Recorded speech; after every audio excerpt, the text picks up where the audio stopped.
Okay, I'm gonna level with you. When I first started playing OUTERPLANE, I went on a search bender for guides on how to clear certain armor and weapon dungeons. After all, the name of the game in a turn-based game such as OUTERPLANE is spending majority of your time grinding for gear. And it helped, to an extent.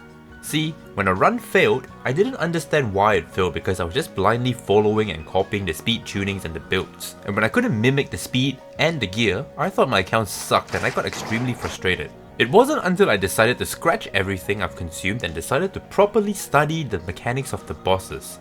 I mean, it was more complex than just, oh, the dungeons are elemental biased so opposite elements just win.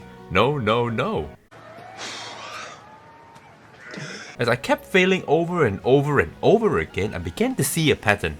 And from my years of playing games like this, I immediately recognized this as boss mechanics. Once I started paying closer attention on how each of the boss mechanics work, I began clearing them, eventually 3-starring every dungeon over time. So what I want to attempt to do today is to give you guys the understanding on how each of these bosses work, and once you understand their fundamentals, recommend a few heroes who shine in these dungeons. If you're looking for a shortcut and just want a team to go smack the bosses, then you're watching the wrong video. But I assume you stayed so far into this video that you're invested enough to actually improve your overall game sense. With that being said, I'll only be covering the hunts that go up to stage 12, and at the time of recording, that would be Masterless Guardian, Tyrant Toddler, and Chimera. Sacred Guardian and Grand Calamari will come at a later time. Alright, enough chitter chatter, let's get into it.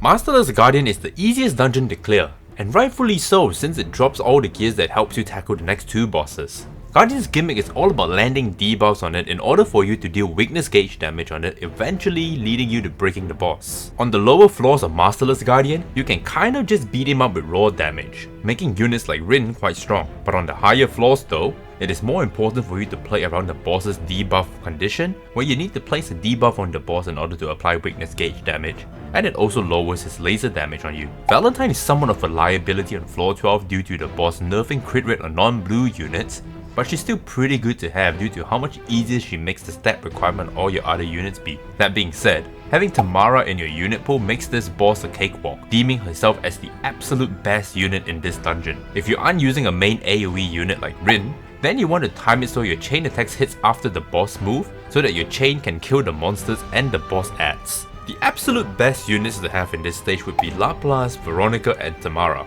Laplace is always going to be your chain finisher since she does fixed max HP damage. Veronica's consistent shield, defense up, and dual attack helps you sustain your DPS and dish out more damage. And Tamara with her skill cooldown increase, defense break, crit rate buff, and dual attacks makes it invaluable to the team formation of this boss. There are a couple of good units here to use, and that would be Marion, Beth, Valentine, and Lily. Marion's curse debuff has always been one of the best ways to cheese any boss content. Beth's bleeding stacks and her increased penetration make sure that you can consistently deplete the Guardian's weakness gauge while dishing out good damage. Valentine is here in replacement of Tamara in case you do not have Tamara. And Lily is an overall good damage dealer with debuffs installed in her kit. Honorable mention units here would be Rin, though her value goes up if you have the DPS to kill the boss without breaking him, and Eliza if you're pairing her with Beth. Toddler's entire gimmick lies in his start of the turn debuff inflicted on your team. Once you survive the damage from the debuff and Toddler's first attack, you're in the clear to smack this big ice cube. This dungeon is mostly a DPS check since you should never debuff Toddler by any means necessary.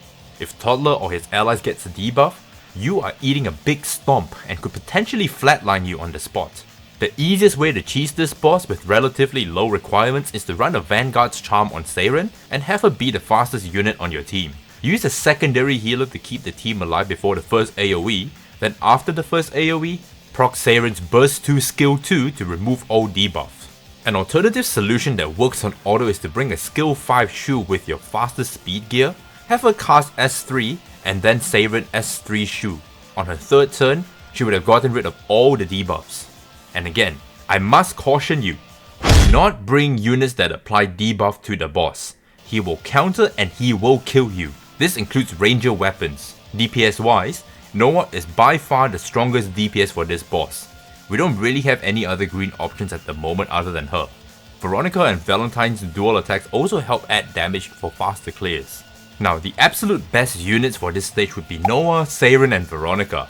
Everyone has a Noah. Use her. She is strictly the best DPS for this stage. Saren is here to remove debuffs from your team, and you want to use a chain finisher for the team attack up to deal more damage to Toddler, and Veronica's dual attack as mentioned above helps you get faster clear times. Don't worry, Toddler is immune to taunt, so you're in no real trouble using Veronica's burst skills.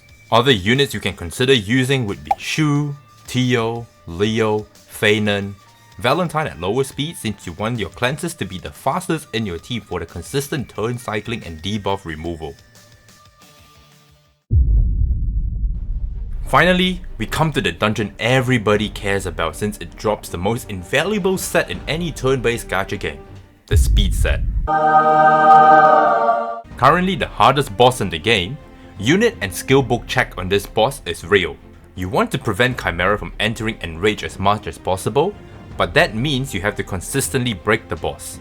Typically, Chimera will take 3 turns before it gets enraged, and surviving the burns is imperative to your success. Under floor 12, it's viable to use Noah as your DPS, but she tends to get killed in one hit by Chimera in floor 12.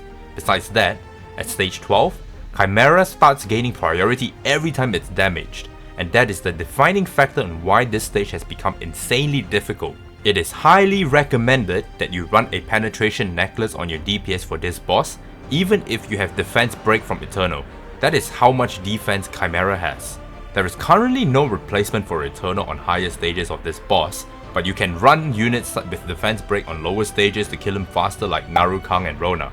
Now the absolute best units to have for this stage would be Eternal, Air, and Valentine. As I said earlier, Eternal is arguably the best debuffer against Chimera. Defense break and speed down are 2 of the most very important debuffs to ensure your success in clearing this stage. Air is an insanely good DPS for this stage because of her extra turn on her S3 since there are no buffs on Chimera. Valentine helps you deal more damage to Chimera through her dual attacks in her burst skill while pushing priority, helping you take turns in a timely fashion. Other notable good units in this stage would be Noah under difficulty stage 12, D Stella because of her revenge and chain finisher, Iris with her burn debuffs and overall a good secondary DPS, and Tio thanks to her agile response cleansing off the burns from Chimera. And there you have it. You should have a good understanding on how these boss mechanics work for each of them now. Remember, if you need more help, you can always leave a comment and I'll try to get back to you as soon as possible. But I highly recommend that you join my Discord server where I've already compiled all the notes about these boss as reference there. So what are you waiting for? Click the link in the description down below and join the Discord server, and I'll be waiting for you there.